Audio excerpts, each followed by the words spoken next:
घर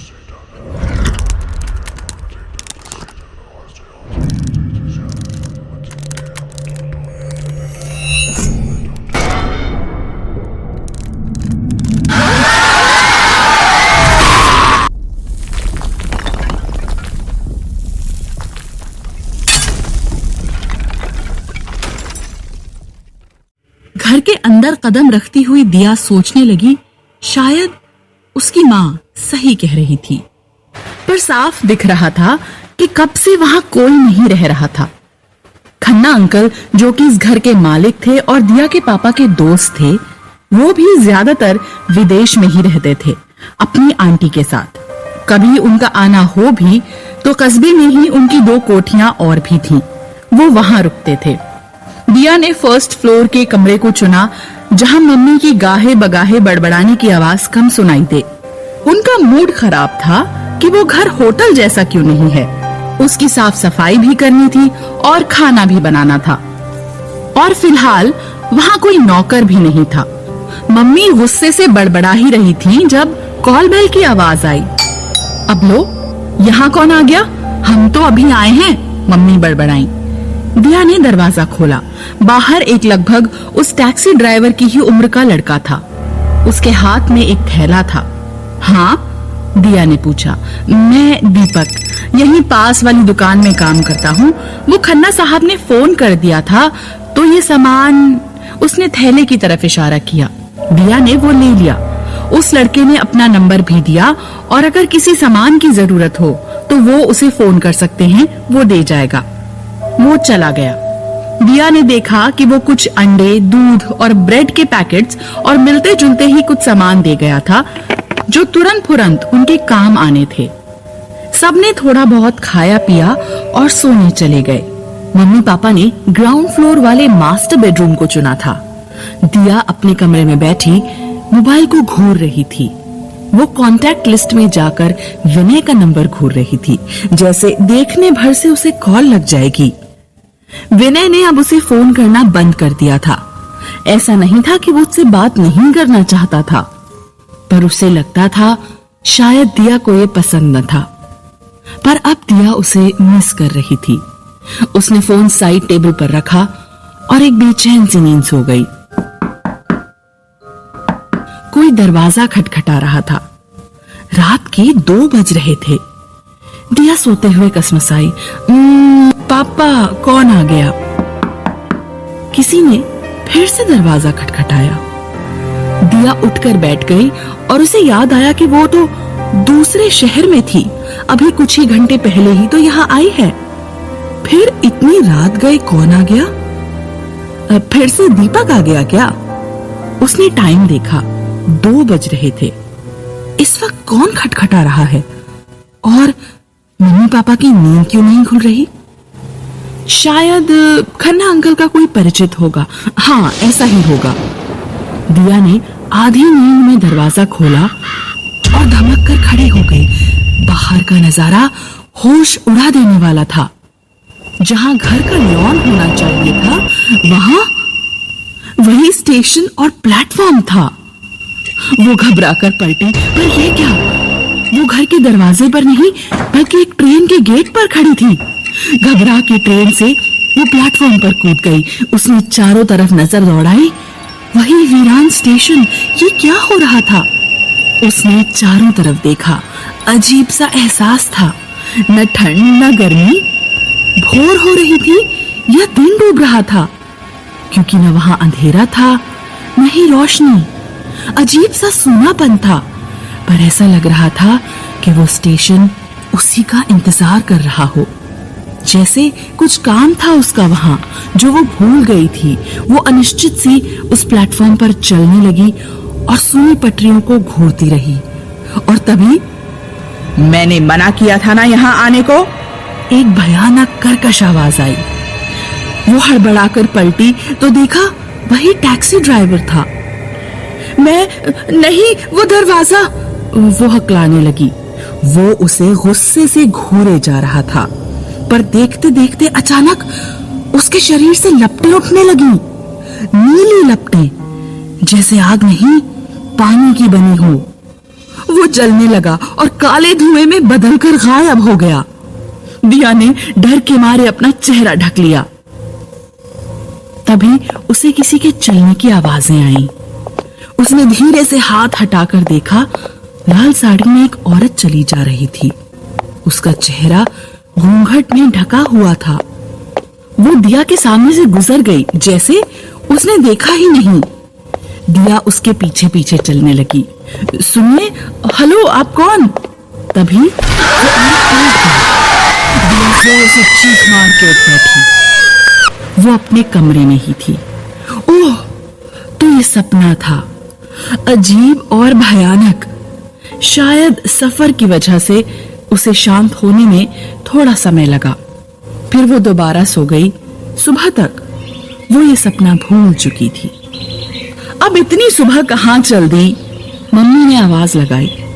अब यहाँ क्या दिक्कत है? यहाँ कौन पहचानता है मुझे? दिया खींचते हुए बोली।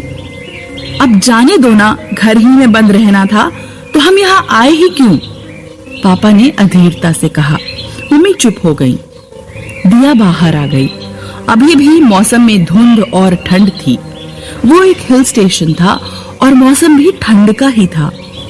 जीन्स और स्वेटर, जैकेट, ऊनी कैप से लदी हुई दिया रोड पर पैदल चल दी। वहां आबादी कम थी और ऐसा लग रहा था कि लोग बस अपने काम से काम रखते थे। चलते चलते दिया को पता ही नहीं चला कि वो जिस रोड पर चली जा रही थी वो स्टेशन को जाती थी। उत्सुकतावश वो अंदर चली गई। अभी दिन के वक्त अच्छी चहल पहल थी, जितनी कि उस छोटे स्टेशन पर हो सकती थी। उसे पिछले रात उस टैक्सी वाले की बात याद आ गई। रात के वक्त यहाँ कोई नहीं आता। वो एक चाय की दुकान के पास खड़ी हो गई। कुछ सोच के उसने अपना फोन निकाला, उसे साइलेंट मोड पर किया और कान से लगाया। हाँ हाँ बिल्कुल, सुबह ड्राइवर को भेज देना, सुबह तक तो पहुंच ही जाऊंगी। आज रात की ट्रेन है। हाँ बाबा, आ जाऊंगी। बोलते बोलते कनखियों से उसने देखा कि वो चाय वाला अपना हाथ रोककर कनखियों से उसे देख रहा है। चल अब रखती हूँ, बाय। उसने वो फर्जी फोन कॉल खत्म की और तभी मैडम जी, दिया पलटी। वो चाय वाला अपनी दुकान से निकलकर उसके पीछे खड़ा था। हाँ, दिया ऐसे बोली जैसे तभी उसकी नजर उस पर पड़ी हो। आप यहाँ नई हैं क्या? वो खी से निपोरता बोला। तो दिया बोली, वो आपका रिजर्वेशन है रात का? हाँ है, तुम क्यों पूछ रहे हो? मैडम जी एक बात बोले, ये छोटी सी जगह है और रातें तो और वीरान होती हैं यहाँ की। ऐसे में ये स्टेशन, यहाँ रात में कोई नहीं आता, बड़ी हद 7 बजे तक। उसके बाद घोर सन्नाटा। अरे ऐसा तो कहीं नहीं सुना, क्यों पर? दिया हैरानी दिखाती हुई बोली, जैसे पहली बार सुन रही हो। अब मैडम जी इधर तो ऐसा ही है, आपको जहाँ भी जाना हो दिन की ट्रेन पकड़ के जाओ। अब उसके स्वर में चेतावनी का पुट था। दिया ने देखा कि कुछ और भी उसकी और उस चाय वाले की बातें सुनते उसके इर्द गिर्द जमा हो गए थे और अनुमोदन में सिर हिला रहे थे। सही बात है का मंत्रोच्चारण जारी था। इतना तो तय था कि जो दिख रहा था बात उससे ज्यादा गंभीर थी। रात के वक्त जो ये स्टेशन होता है उसकी इस वक्त के इसके रंग ढंग से तो तुलना भी नहीं की जा सकती। दिया को उस कस्बे में आए 4-5 दिन हो चुके थे। अब वो सामान्य होने लगी थी। वैसे भी वो आदतन खोजी प्रवृत्ति की थी। उसकी कुछ स्थानीय लोगों से दोस्ती भी हो गई थी, पर कई बार उसे ऐसा लगता था, या शायद उसका वहम ही हो, कि राह चलते लोग उसे घूरते थे, फुसफुसा के बातें करते थे। शायद इसलिए क्योंकि वो हर किसी से उस स्टेशन के बारे में बात करती थी, सवाल करती थी, और वहां के लोगों को ये बिल्कुल भी पसंद न था। कोई भी सहज ही उस स्टेशन के बारे में बात नहीं करना चाहता था। बस ऐसे मुंह बनाते थे जैसे स्टेशन सुन रहा हो और उसको बुरा लग जाएगा। रात हो चुकी थी। दीपक अपने मालिक की दुकान में ही सोता था। एक तरह से रखवाली भी हो जाती थी, पर मालिक को नहीं मालूम था कि रखवाली की जरूरत तो कहीं और ही थी। वो धीरे से अपने मालिक के घर के सामने गया और बगल की एक खिड़की पर एक छोटा सा पत्थर फेंका। कुछ देर बाद एक लड़की ने दरवाजा खोला और उसे रुकने का इशारा किया। कुछ देर बाद वो नीचे आ गई और उसके साथ ही एक बैग भी था।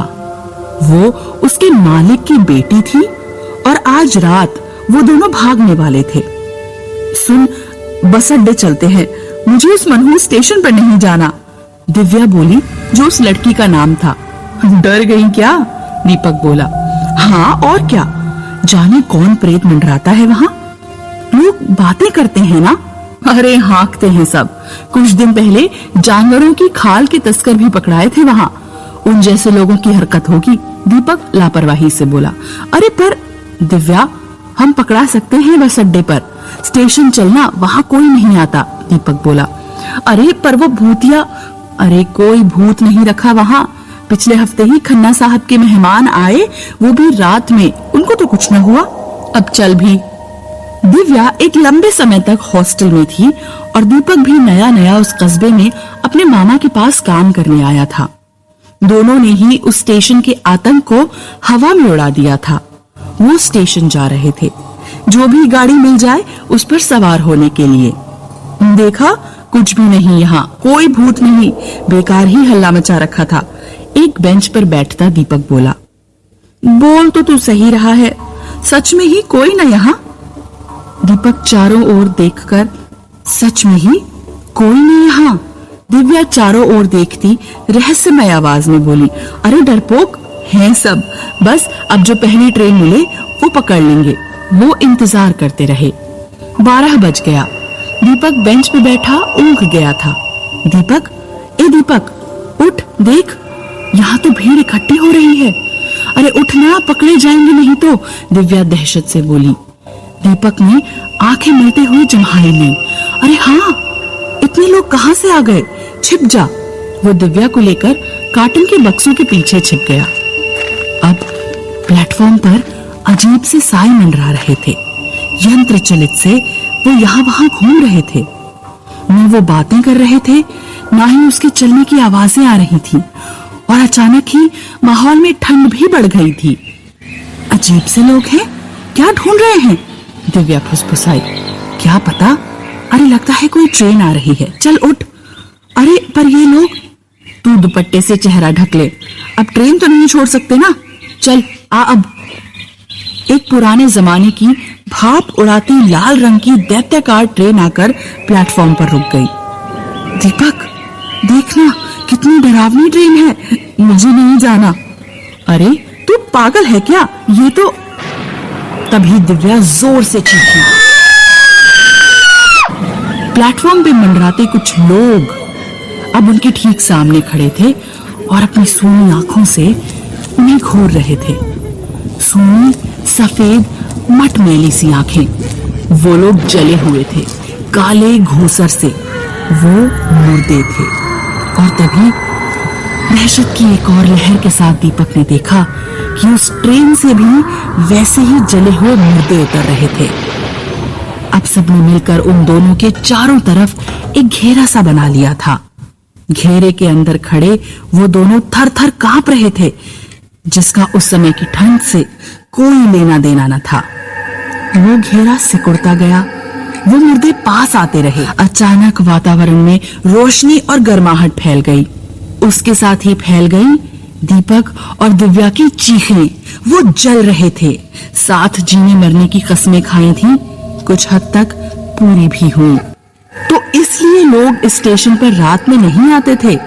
तो इसलिए रात के वक्त जो यहाँ आ जाए वो वापस नहीं जाता था।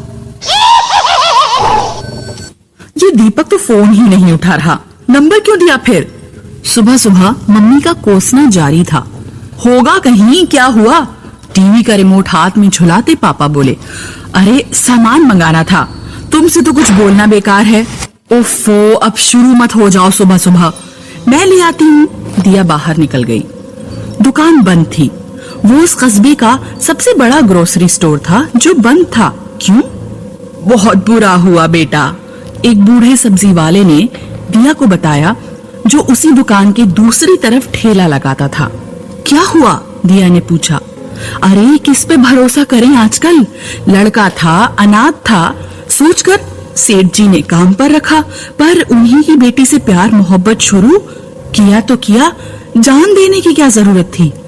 क्या? दिया अचकचाई। हाँ, खुद पर आग लगा के खत्म हो गए दोनों, भागे थे। पुलिस को लाश मिली स्टेशन पे। स्टेशन पे? भला स्टेशन कौन सी जगह हुई आत्महत्या करने की? दिया बोली और सब्जी वाला हड़बड़ा गया। वो बिटिया सुनसान रहता है ना वहां, तभी वो चारों तरफ देखने लगा। दिया भी उसका अनुसरण करती अब सब तरफ देखने लगी तो पाया कि आसपास स्थानीय लोग मंडरा रहे थे और उन्हें उस स्टेशन के बारे में बात करते सुन रहे थे। यार, ये कोई गुनाह है क्या उसके बारे में बात भी करना? दोपहर खाने के बाद वो अपने एक पड़ोसी राघव जी के घर पर उनका हाथ बटा रही थी, जो कि एक खुशमिजाज बुजुर्ग थे। दिया उन्हें बहुत पसंद करती थी और वो भी दिया से स्नेह रखते थे। अंकल, एक बात पूछूं? दिया बोली। हाँ बेटा। गमले में खाद डालते राघव जी बोले। ये स्टेशन की क्या कहानी है? दिया ने धीमे से पूछा। गमले पे काम करते हुए राघव जी का हाथ फिसल गया और दिया ने ये नोटिस भी किया। वो कुछ खास नहीं बेटा,